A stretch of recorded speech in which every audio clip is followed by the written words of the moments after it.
આજુબાજુના બીજા વાહણવાળાઓએ સમાચાર આપેલા કે તમારો નાગદાન તો મરી ગયો છે, પણ એની માં માનતી નથી. આ બાજુ નાગદાન સોનીને સમુદ્રમાં ફેંકી દીધું તો ડૂબકા ખાવા લાગ્યો. ભગવાનને યાદ કર્યા.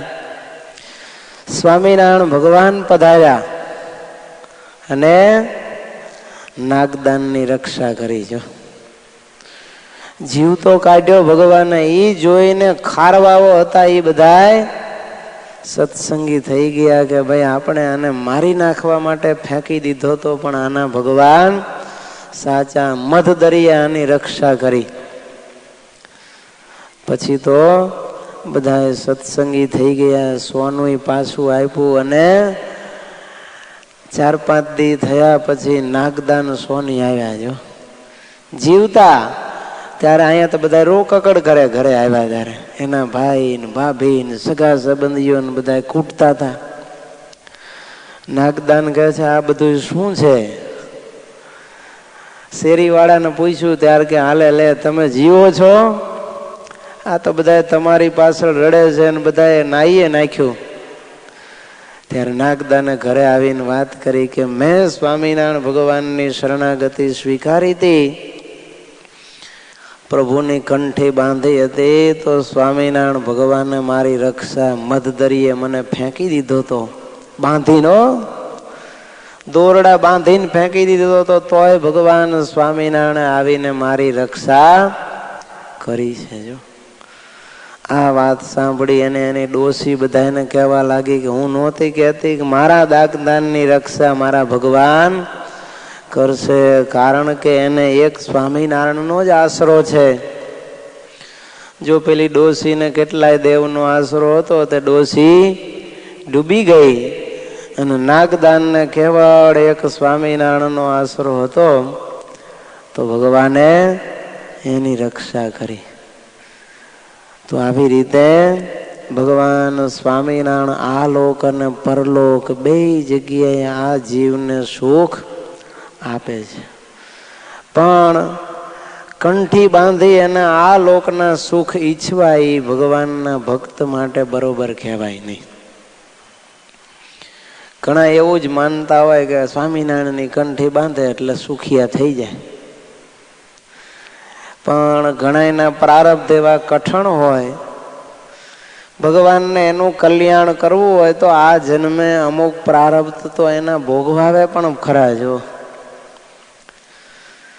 બધા જ પ્રકારના દુઃખ છે 100% ટળી જાય એવું નથી.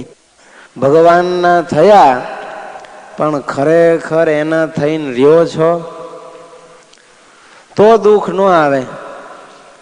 જો કંઠી બાંધી હોય પણ ભગવાનની આજ્ઞા લોપ્યા કરતા હોય તો એના દુઃખ ટળે નહીં.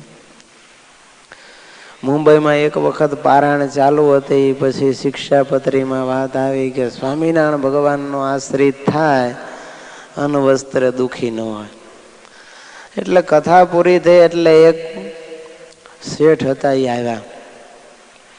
એ કે સ્વામી તમે એમ કહો છો કે સ્વામિનારાયણના સત્સંગી કોઈ દુઃખી ન હોય, હાલો મારી હોસ્પિટલમાં હું તમને દેખાડું.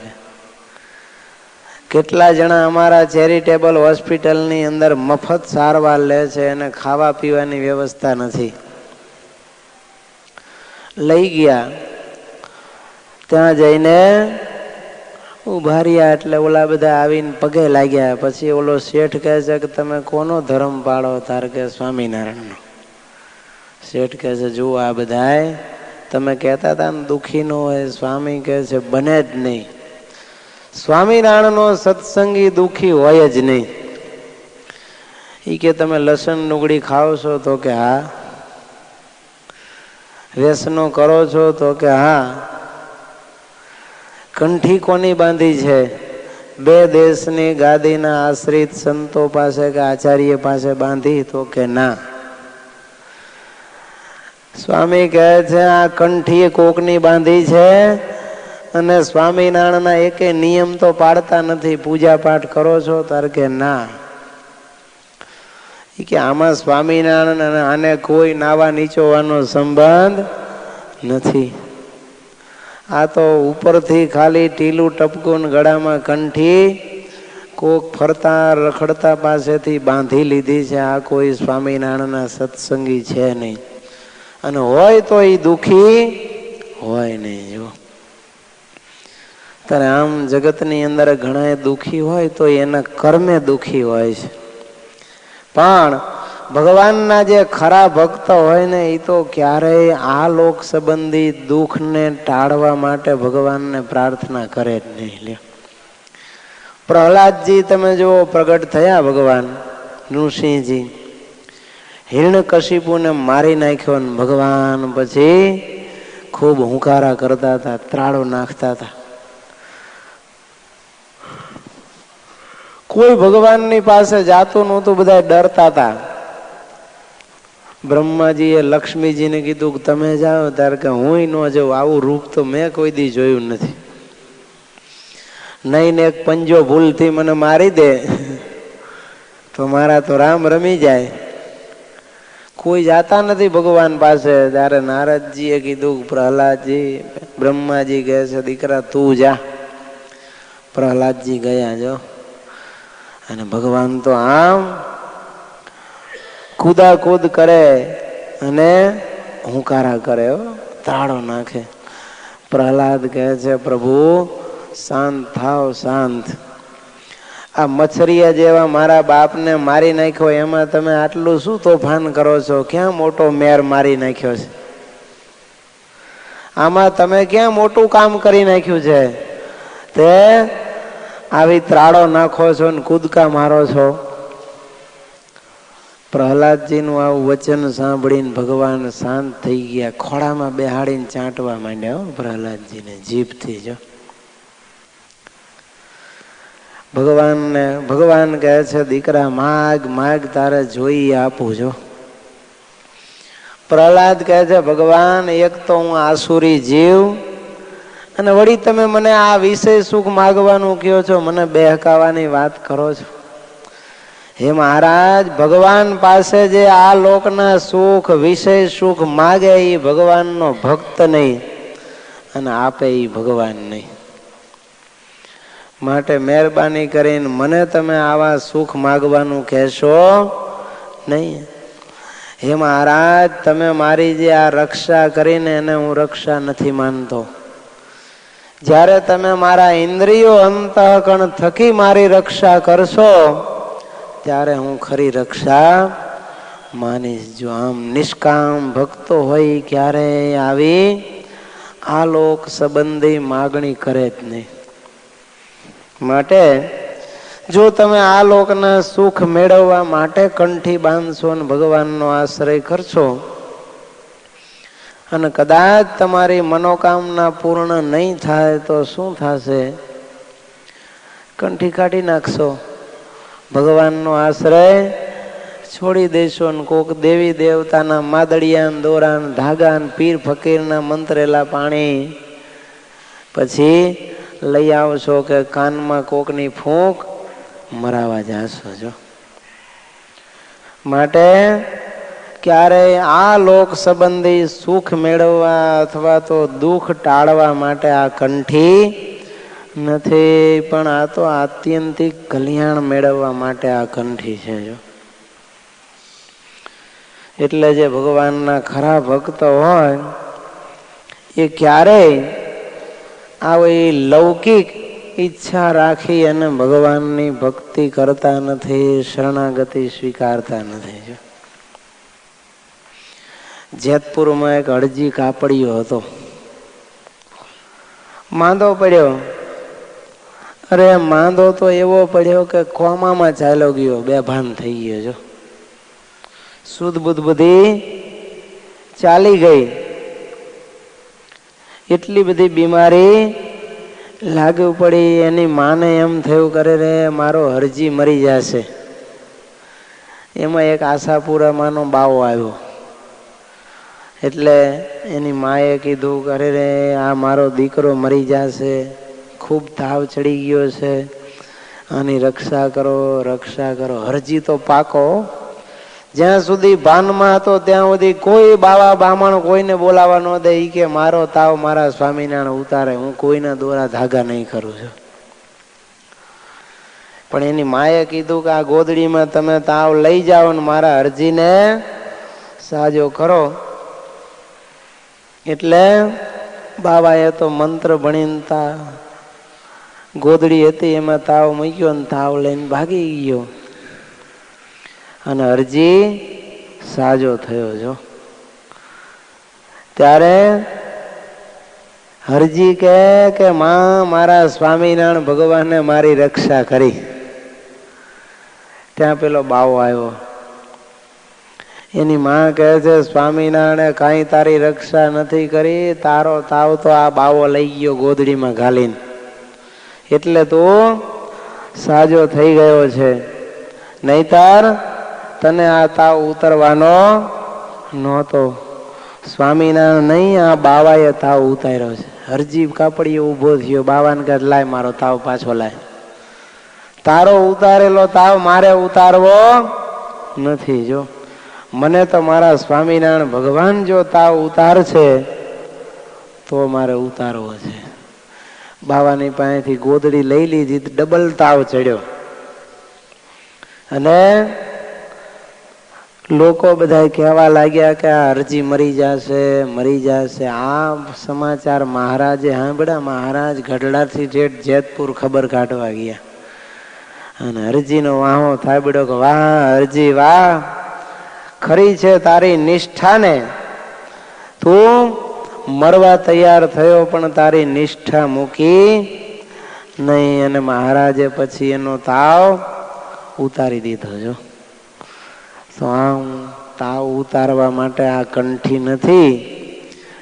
મરી જાય તો કુરબાન છે, પણ આ તો ધામમાં જવા માટે કંઠી છે. લ્યો માટે આપણે મનમાં દ્રઢ વિશ્વાસ હોવો જોઈએ કે દાસના દુશ્મન હરી કદી હોય નહીં, જેમ કરશે તેમ સુખ થશે. લ્યો ભગવાન કોઈ દી પોતાના આશ્રિતને કષ્ટ આપે? માં હોય એના દીકરાને કે બાપ હોય એના દીકરાને દુઃખ થાય એવું કરે? ક્યારેય ન કરે. એ દવા ખવડાવતી હોય તો શું કામ ખવડાવે? દીકરાને સાજો કરવા માટે. એ મહારાજ કદાચ કંઈક દુઃખ આપતા હોય તો આને આ જન્મે આપણને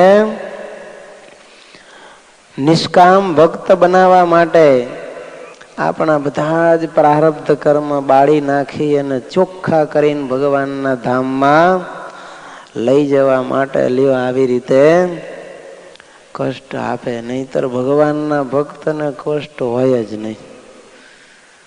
કુંતાજીએ જો તમે ભગવાન જ્યારે યુધિષ્ઠિર મહારાજાને ગાદીએ બેસાડી યજ્ઞો કરાવીને દ્વારિકા જવા રવાના થયા ત્યારે રડવા લાગ્યા. ભગવાન કહે છે માગો. ત્યારે કુંતાએ શું માગ્યું? વિપદઃ નઃ સંતુ શશ્વત. હે મહારાજ મને કાયમ દુઃખ આપો. ભગવાન કહે છે અરે ફઈબા, તમે માગી માગીને દુઃખ માગ્યું? ત્યારે કહે છે હા કૃષ્ણ મને દુઃખ આપ. અને આ પાંડવો અને આ વૃષ્ણિ કુળમાંથી મારું હેત તોડાવીને કેવળ તારામાં મારા મનને જોડ.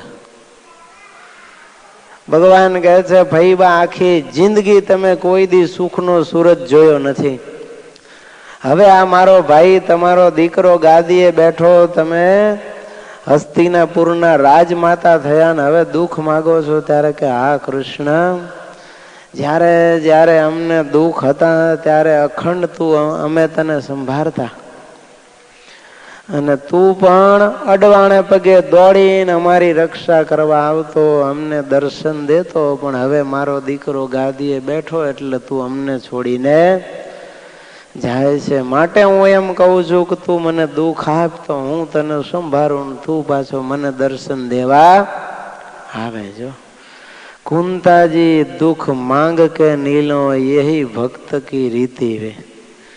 માટે ભગવાનના ભક્તો તો ઉલટાના ભગવાન પાસે દુઃખ માગે, પણ દુઃખ ભાંગે એવી તો ભગવાનને પ્રાર્થના ક્યારેય કરે જ નહીં. લ્યો, એને ખરા નિષ્કામ ભક્ત કહેવાય. આ લોકના કોઈ દુઃખ ટાળવાની અને સુખ મેળવવાની અપેક્ષા ભગવાન પાસે ન રાખે.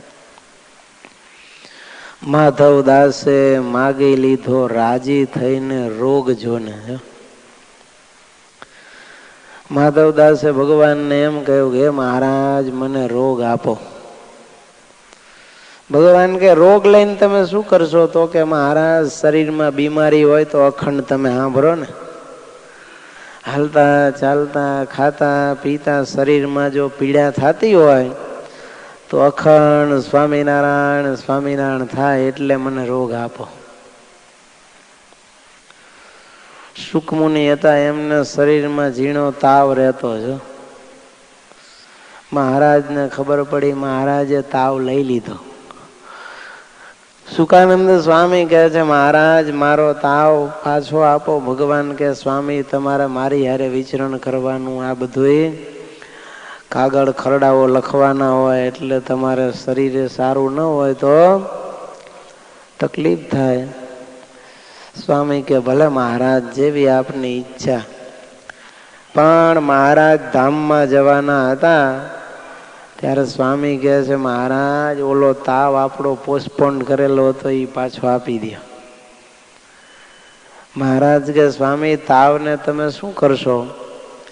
ત્યારે કે અત્યાર સુધી તો તમારી સેવામાં મારે હરવા ફરવાનું ભેગું કાયમ દોડા દોડી રહેતી એટલે બરોબર હતું, પણ હવે આપ ધામમાં સીધાઓ છો તો હવે તો હું ફ્રી જ રહેવાનો ને, માટે હવે મારો પ્રારબ્ધનો તાવ મને પાછો આપો, જેથી કરીને હું અખંડ એ પીડામાં તમારું ભજન કરું અને તમારી વિસ્મૃતિ થાય નહીં. જો તો આમ કંઠી છે એ દુઃખ ટાળવા માટે નથી, પણ ભગવાનનું ધામ મેળવવા માટે છે. એમ જો મનમાં નક્કી કરીને કંઠી પહેરી હોય તો કોઈ દી આપણી નિષ્ઠા ડગે નહીં.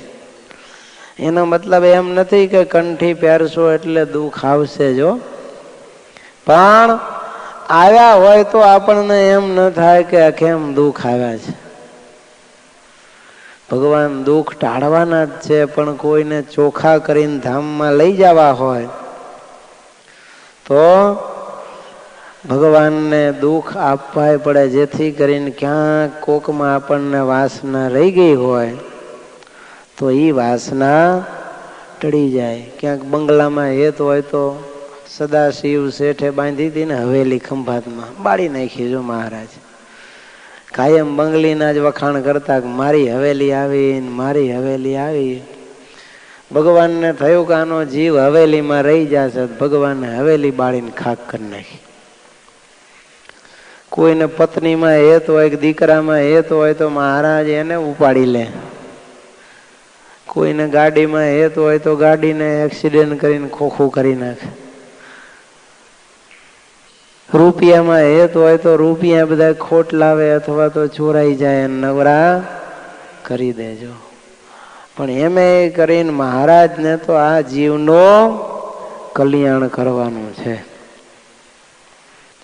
માટે આપણે જે ભગવાનની શરણાગતિ સ્વીકારી છે એ અનકન્ડિશનલ ટોટલ સરેન્ડરનેસ છે. બિન શરતી સંપૂર્ણ શરણાગતિ. આ કંઠી હું બાંધું તો મને આમ થાય આમ થાય એમ નહીં. જે થવું હોય એ થાય, મારે કંઠી બાંધવી છે. ભગવાન શ્રી હરિ કહે છે કંઠના વિશે જે દ્વિજાતી હોય તેમણે તુલસીની બેવડી માળા નિત્ય ધારણ કરવી અને લલાટ, હૃદય અને બે બાહુઓ એને વિશે તિલક કરવા. બૃહન્નારદીય પુરાણમાં એમ કહ્યું છે, યજ્ઞો દાનમ જપો હોમ સ્વાધ્યાય પિતૃકર્મ ચ વૃથા ભવતિ વિપ્રેન્દ્ર ઉર્ધ્વપુંડ્રમ વિના કૃતમ.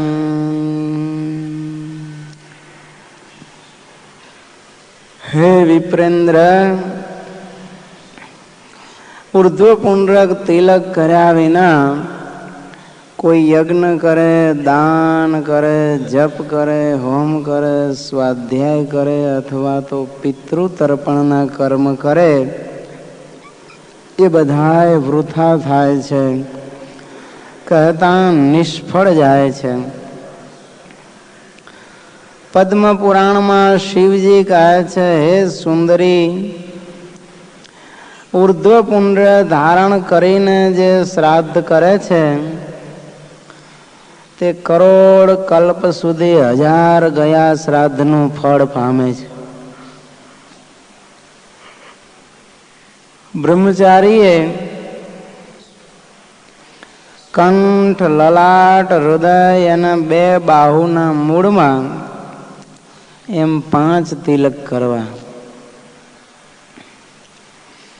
એમ પદ્મ પુરાણમાં કહ્યું છે. સત્સંગી જીવનમાં પણ પહેલા પ્રકરણની અંદર સતાનંદ સ્વામી નોંધે છે કે ભગવાન બાલ ઘનશ્યામ જ્યારે બ્રહ્મચારી બન્યા ત્યારે 5 જગ્યાએ પ્રભુ તિલક કરતા હતા. જે બ્રહ્મચારી હોય એને વધારાનું 1 તિલક કંઠને વિશે કરવાનું હોય તો બ્રહ્મચારી એ 5 તિલક કરવા. મત્સ્ય પુરાણમાં એમ કહ્યું છે કે તિલક વગર કરેલા હોમ અગ્નિને બદલે રાખમાં હોમ સમાન છે. હરિત મુનિ કહે છે, તિલક વિના સંધ્યા વંદન કરનારાઓના પુણ્યો રાક્ષસ લઈ જાય છે અને તેના પાપ છે એને પ્રાપ્ત થાય છે. તપ્ત મુદ્રાઓ વિશે પણ લખ્યું છે કે શંખ, ચક્ર, ગદા, પદ્મના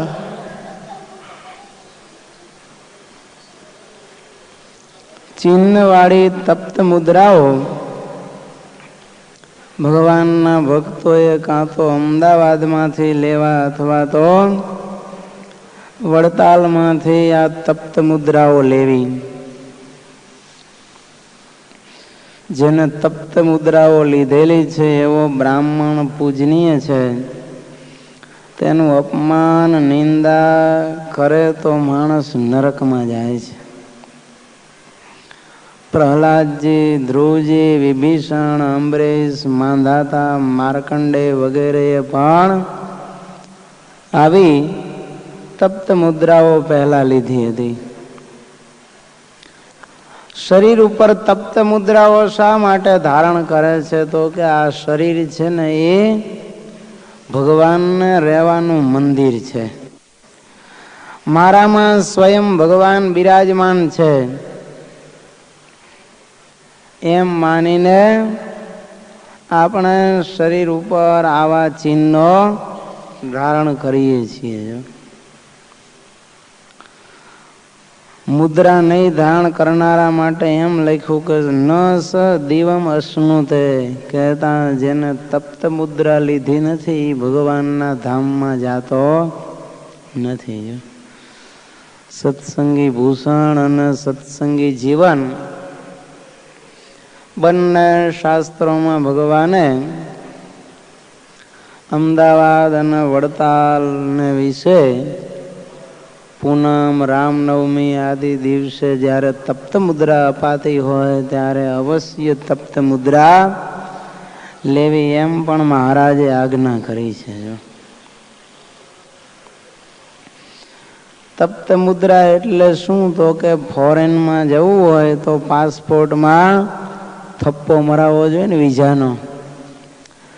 એમ ભગવાનના ધામમાં જવા માટેનો આ થપ્પો છે લ્યો. અને ચાંદલો એ ભગવાન પુરુષોત્તમ નારાયણની સુહાગણ સુંદરી બનવાનું ચિહ્ન છે. માટે આપણા ભગવાન સાથે લગ્ન થયા, આપણે એના આશ્રિત થયા એટલે આપણે હવે સુહાગણ થયા. તો સુહાગણ હોય એને ક્યારેય ચાંદલા વગર રહેવાય નહીં. એને રોજ નાઈને ચાંદલો કરવો જોઈએ. એમ માની અને આપણે પણ ચાંદલો કરીએ છીએ. એક સંતને એક ભાઈએ પૂછ્યું કે આપને ये बाल में टीका क्यों लगाया है? ત્યારે संत एम कहूँ कि मेरी शादी होने वाली. किसके साथ? आप साधु हो के शादी करने वाले? हाँ, हम साधु हो के भी शादी करेंगे. शादी तो होगी लेकिन श्याम सुंदर घनश्याम के साथ मेरी शादी होगी. कोई जगत के आदमी या लड़की के साथ नहीं. जो તો આમ ભગવાનના ભક્તો છે એ ભાલને વિશે તિલક ચાંદલો કાયમ માટે કરી રાખે. શાંડિલ્ય સૂત્રમાં તો એમ કહ્યું કે તમે તો ચિહ્ન ધારો પણ તમારા પશુ હોય ને એને પણ ચિહ્ન ધરાવજો. લ્યો, તમારા ઘર તથા બીજા સાધનો ઉપર પણ ભગવાનનું ચિહ્ન લગાડજો. આ આપણો ધર્મનું ટ્રેડમાર્ક છે, આપણું પ્રતીક છે. એટલા માટે તો આપણા બધા જ ભક્તો તમે જોજો નવી વસ્તુ લાવશે એના ઉપર પણ તિલક ચાંદલો કરી અને પછી એનો ઉપયોગ કરશે. એની પાછળનો એક એવો ભાવ છે કે આ જે મેં વસ્તુ લીધી એ મારી નથી, આ ભગવાનની વસ્તુ છે. વિશ્વક્ષેન સંહિતામાં ભગવાન કહે છે કે હે ગરુડજી, જેના શરીર ઉપર મારા ચિહ્નો દેખાય એને તું પ્રણામ કરજે તો હું ખૂબ રાજી થઈશ. ભાગવતજીની અંદર ચરિત્ર આવે છે કે કાલિય નાગ હતો એ ગરુડજીથી ડરી અને યમુનાજીના ધરામાં રહેતો હતો. જો અને એના ભયંકર વિષને કારણે આખો યમુનાજીનો ધરો ધરામાં રહેતા. એના લીધે યમુનાજીના ધરાનું પાણી વિષની ગરમીથી ઉકળતું. જો અને ઝેરી હવા આકાશમાં અધર જાય તો આકાશમાંથી પક્ષી ઉડીને એ વિસ્તારમાંથી પસાર થાય તો એ પૃથ્વી પાણીમાં પડે ને મરી જાય, એને ઝેર ચડી જાય. આવું ભયંકર ઝેર આ કાલી નાગનું હતું. ભગવાન નિર્વિષ કરવા માટે ત્યાં કાંઠા ઉપર ગેડી દડો રમવા લાગ્યા અને દડો પાણીમાં પ્રભુએ નાખી દીધો ને એ બાના હેઠળ ભગવાન ધરાની અંદર પડ્યા અને કાલી નાગ સાથે ભગવાને યુદ્ધ કર્યું છે. કાલી નાગના માથા ઉપર ભગવાને નૃત્ય કર્યું. એની હજાર હજાર ફેણા ઉપર ભગવાન નાચ્યા અને કાલી નાગને બેભાન કરી દીધો. નાગણીઓ આવીને ભગવાન પાસે માફી માગી અને પછી ભગવાને એને જીવતો છોડ્યો. પણ ભગવાન કે તું અહીંથી ચાલ્યો જા. ત્યારે કાલી નાગ કહે છે પ્રભુ, હું અહીંથી જો જાઉં તો મને ગરુડજી મારી નાખે માટે હું આ ધરો છોડીને નહીં જાઉં. ભગવાન કહે છે કાલિયનાગ, હવે તારા માથા ઉપર મેં નૃત્ય કર્યું, મારા ચરણારવિંદના જે ચિહ્નો છે એની છાપ તારી ફેણ ઉપર છે. આ ચિહ્ન જોશે એટલે ગરુડજી તને નમસ્કાર કરશે, હવે તને એ મારશે નહીં. જો તો આમ કાલિયનાગનો જે કાળ હતો, ગરુડજીએ ભગવાનના ચિહ્ન એના માથા ઉપર જોયા પછી કાલિયનાગને મારતા નહોતા. એમ આપણા શરીર ઉપર આ ભગવાનના ચિહ્ન હોય તો આપણને પણ જમના દૂતો મારે નહીં. માટે ભગવાનના ભક્તોએ નિત્ય પ્રત્યે લલાટ, હૃદય અને બે બાહુ એના ઉપર આ ચિહ્નો ધારણ કરવા. એક વખત એક શૈવ પંથનો શેઠ હતો. હવે એ તો ત્રિપુંડ્ર આડું તિલક કરે બધા શૈવો, અને એને ત્યાં એક વૈષ્ણવ નોકરીએ લાગ્યો. વૈષ્ણવને આ શેઠે એમ કહ્યું કે તારે રોજે કપાળની અંદર ત્રિપુંડ્ર કરીને આવવાનું. એને ફેક્ટરીમાં, ઓફિસમાં એવો કાયદો કે એના બધા માણસોને ત્રિપુંડ્ર કરવું પડે. પણ આ હતો એ પાકો વૈષ્ણવ હતો, એટલે કે આ શેઠ બીજે દિવસે વળી નોકરીએ ગયો તો હતું એવું ને એવું વૈષ્ણવનું તિલક કરીને ગયો. એટલે શેઠ પાછા ખીજાણા કે મેં તને ગઈકાલે નહોતું કહ્યું કે તું આવું તિલક કરીને આવજે? ત્યારે કહે છે હા શેઠ, ભૂલી ગયો, આવતીકાલે કરીને આવજે. જા. વળી બીજે દિવસે એમને એમ કર્યું. શેઠનો મગજનો પારો ચડી ગયો. શેઠ કહે છે કે આવતીકાલે તું તિલક કરીને આવજે, નહીતર નોકરીએ આવતો નહીં. ત્યારે કહે છે ભલે શેઠ. ત્રીજે દિવસે આ તો પાછો નોકરીએ આવ્યો અને આવીને જોયો તો કપાળમાં તો વૈષ્ણવનું તિલક. શેઠ તો આવ્યા એટલે સીધું એનું નિશાન તો આ જ હતો. આવીને જોયું, તરત કેબિનમાં બોલાવ્યો. કેબિનમાં બોલાવીને કહે છે મૂર્ખ, તને ખબર નથી પડતી? રોજ હું તને કહું છું કે તું કપાળમાં ત્રિપુંડ્ર કરીને આવજે. ત્યારે કહે છે મેં ત્રિપુંડ્ર કર્યું જ છે. ક્યાં છે? ત્યારે ઇન્સર્ટ કાઢીને દેખાડ્યું, પેટ ઉપર ઈ ત્રિપુંડ્ર તિલક કરીને આવેલો. પેલો શેઠ કહે છે મૂર્ખા, અહીંયા તિલક કરવાનું છે? ત્યારે કહે છે સાંભળો, હું નોકરી છે ને પેટ માટે કરું છું, એટલે તમારું તિલક મેં પેટ ઉપર કર્યું છે. મારું કપાળ મેં તમને ગીરવે મૂક્યું નથી. મારું પ્રારબ્ધ તો મારા ભગવાનના હાથમાં છે. માટે મારા કપાળમાં તો મારા ભગવાનનું તિલક થાય છે. લ્યો આ રિઝાઇન લેટર, મારે તમારે ત્યાં નોકરી કરવી નથી. મારું પ્રારબ્ધ મારા ભગવાનના હાથમાં છે. મને એ ગમે ત્યાં રોટલા દેશે. હું મારા ભગવાનનું આ તિલક પવિત્ર ચિહ્ન છે એ છોડવાનો નથી. એમ કરીને હાથમાં રિઝાઇનનો લેટર આપી અને હાલતો થઈ ગયો છો. તો આમ એને નોકરી છોડી દીધી, પણ પોતાના ધર્મના તિલકનો ત્યાગ ન કર્યો. એમ આપણને પણ આવી તિલક કરવાની ખુમારી હોવી જોઈએ કે તિલક કરતા કદાચ દુઃખો આવશે તો એ દુઃખો વેઠી લઈશું, પણ ક્યારેય અમે તિલક ચાંદલાનો તો ત્યાગ કરશું જ નહીં. પણ ઘણી વાર લોકો શરમથી તિલક ચાંદલો નથી કરતા. લ્યો, પૂજા કરતા હોય પણ તિલક ચાંદલો કરે નહીં, અથવા તો કરીને ભૂંસી નાખે. કેટલાય તો મંદિરના ટ્રસ્ટી હોય, આગેવાન હરિભક્ત હોય, તોય કપાળમાં તિલક ચાંદલા ન કરે.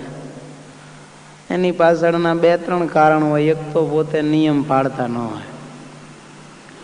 દુકાનમાં જઈને ખાતા હોય, 500 ગ્રામ ગાંઠિયા લે તો કિલો ડુંગળી મફત ભેગી લઈ લેતા હોય.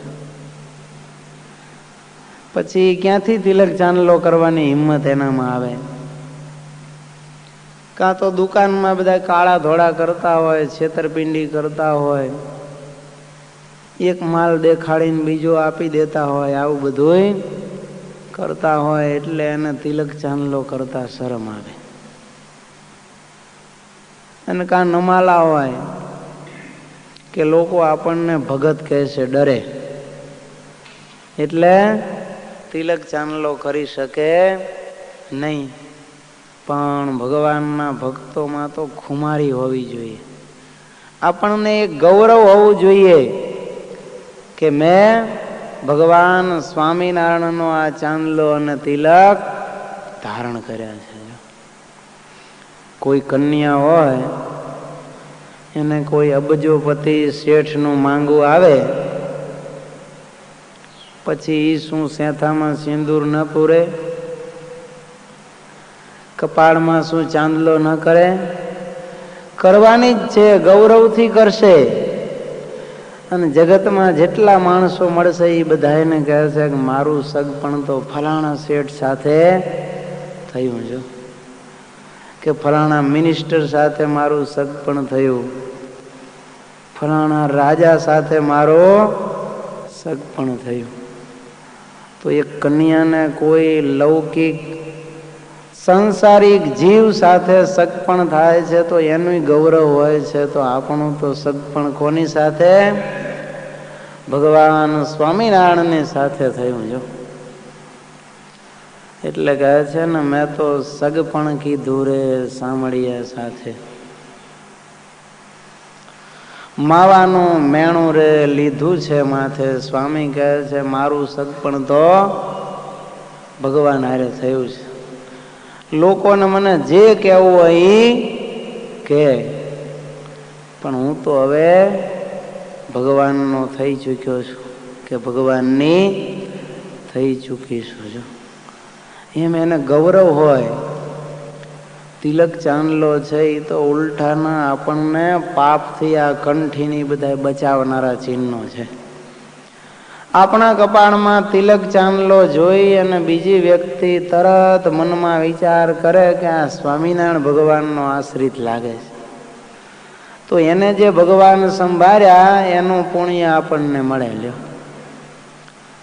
સામેવાળો કદાચ ઢીલો હોય ને તિલક ચાંદલો ન કરતો હોય, પણ આપણા કપાળમાં તિલક ચાંદલો જોઈ અને તરત આપણને જય શ્રી સ્વામિનારાયણ કહે, ત્યારે આપણે પણ સામે જય શ્રી સ્વામિનારાયણ કહીએ તો આપણને એ ભગવાનના નામ લેવાનું પુણ્ય તો મળે, પણ એને જે સ્વામિનારાયણ બોલાવડાય એનું પુણ્ય પણ આપણા ખાતામાં મળે છે. તિલક ચાંદલો જોઈ અને સામાન્ય રીતે માણસને એમ થાય કે આ માણસ બહુ સજ્જન, ધાર્મિક, સદાચારી, નીતિવાળો, ન્યાયી હશે. જો માણસને આપણા ઉપર વિશ્વાસ બેસે કે આ માણસ બહુ સારો હશે.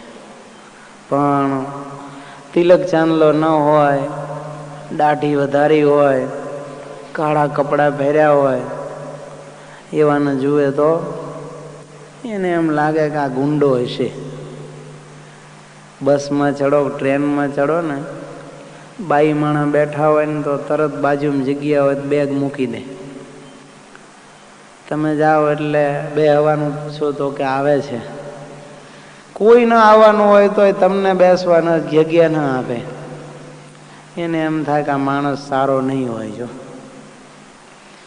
પણ તિલક ચાંદલો જોવે તો એમ થાય કે આ બહુ સારો સજ્જન માણસ હશે. તરત બેગ મૂકી હોય તો ઉઠાવી લે, કોઈ નથી આવતું, બેસ જાવ ભાઈ, લ્યો જગ્યા આપી દેજો. તિલક ચાંદલો કર્યો હોય ને હોટલમાં જવું હોય તો આપણને શરમ આવે. ઘણા તો હોટલ વાળા જ એમ કે ગેલા તમે તિલક ચાંદલો કરો છો ને હોટલમાં ખાવા આવો છો. ક્લબમાં જવું હોય તો જો આપણને મનમાં એમ થાય કે આ તિલક ચાંદલો કર્યો છે ને ક્લબમાં ક્યાં જવું, દારૂના બાર ઉપર ક્યાં જવું, કૂટણખાના ચાલતા હોય ત્યાં તિલક ચાંદલો હોય તો પગ મૂકી શકાય નહીં. કહેતા આ તિલક ચાંદલો છે એ આપણને પાપથી બચાવે છે, જો કાયમ આપણી રક્ષા કરે છે. એટલે તિલક ચાંદલો કરવો એ તો આપણું એક ગૌરવ છે કે આપણું સગપણ ભગવાન સાથે થયું. એક વખત એક બેન હશે એ પેલા મોટો ચાંદલો કરતા, પછી ધીરે ધીરે એમના ચાંદલાની સાઈઝ ઘટવા માંડી. નોકરી કરતા હશે એટલે પછી બીજા હોય એની સાથે નોકરી કરનારા એ રોજ જોવે ને કે આ ચાંદલાની સાઈઝ કેમ ઘટતી જાય, નાનો ચાંદલો કેમ થતો જાય છે. એક દી તો હાવ નાનકડી બિંદી કરીને આવ્યા એટલે એની બાજુના ટેબલ ઉપર જે બેસતા હશે એને પૂછ્યું, માલતી બેન આ ચાંદલો તમે તો પેલા મોટો કરતા હતા ને હવે ધીરે ધીરે ઘટતો કેમ જાય? ત્યારે કે તમારા ભાઈ બીમાર છે ને, હવે સિરિયસ છે એટલે સાવ નાનકડો ચાંદલો કર્યો છે. કદાચ ધામમાં જાતા રહે તો ભૂસવામાં બહુ વાર લાગે નહીં, હચું ડચું છે, હવે બહુ લાંબુ જીવે એમ નથી એટલે ચાંદલાની સાઈઝ ઘટાડી નાખી છે. એમ ઘણા સત્સંગી તમે જોવો તો બાઈ ઓલો નાનકડી ચાંદલી કરે ને એવી ચાંદલી કરે. ભાઈ આપણા ધણી છે કોઈ દી મરી જવાના નથી. ભગવાન તો અનાદિ કાળના છે, હતા અને કાયમ રહેવાના છે.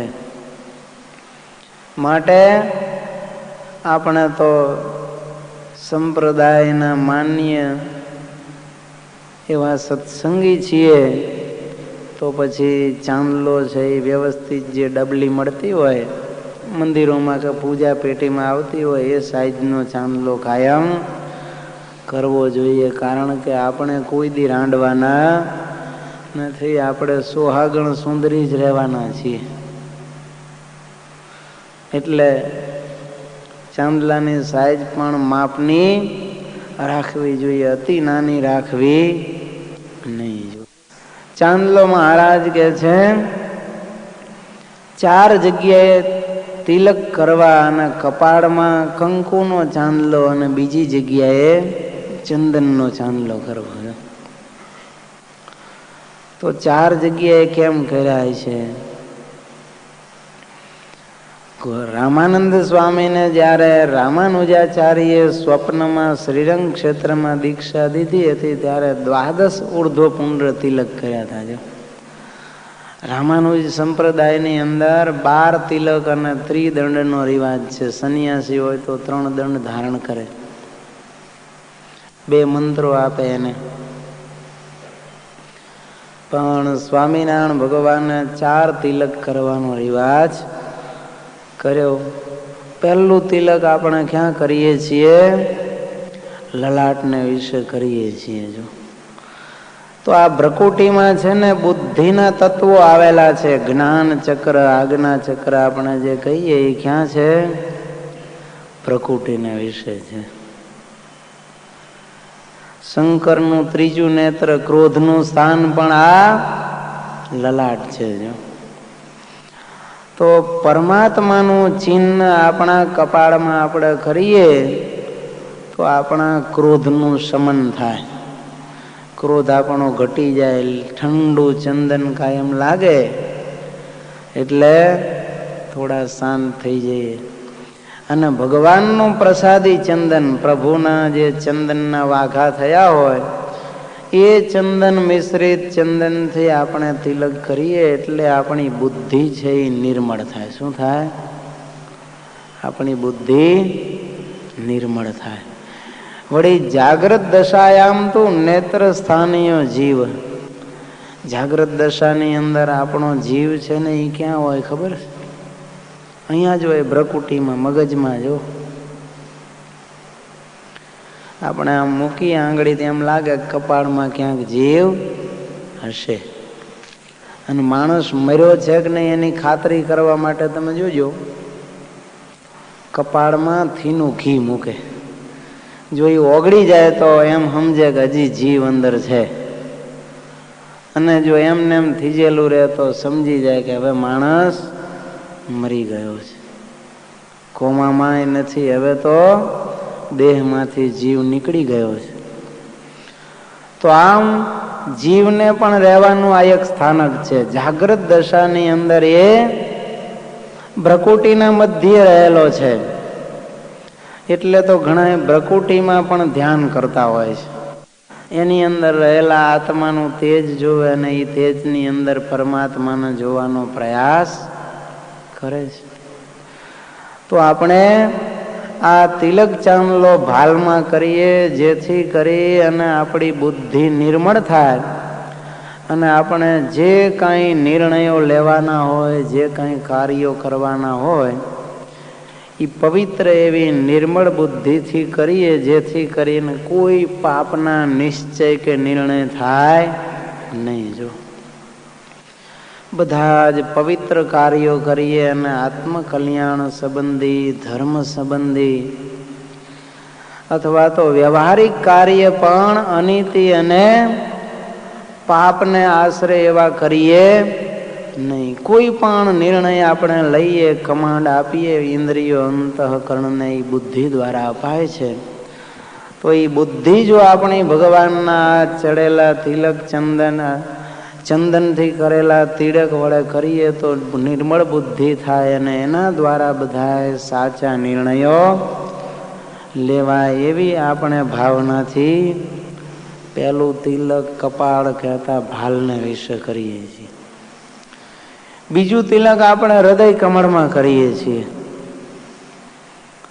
તો હૃદયને વિશે પણ જીવનું સ્થાન છે. જો હૃદયમાં પણ જીવનું સ્થાનક છે. એમ કહે છે કે હૃદયની અંદર એક માંસપેશી છે, પોલા નળાકાર આકારની. ઈ જો માંસપેશી કાઢી લેવામાં આવે તો માણસ મરી જાય છે. કહેતા વૈજ્ઞાનિકોને જીવ તો હાથમાં નથી આવતો, પણ એમ કહે છે કે ઈ માંસપેશીની અંદર જીવ હૃદયમાં રહેલો છે. તો આપણે કર્મો તો કરવા હોય, નિર્ણય પણ સારા લઈએ, પણ જીવ જ જો માયકાંગલો હોય તો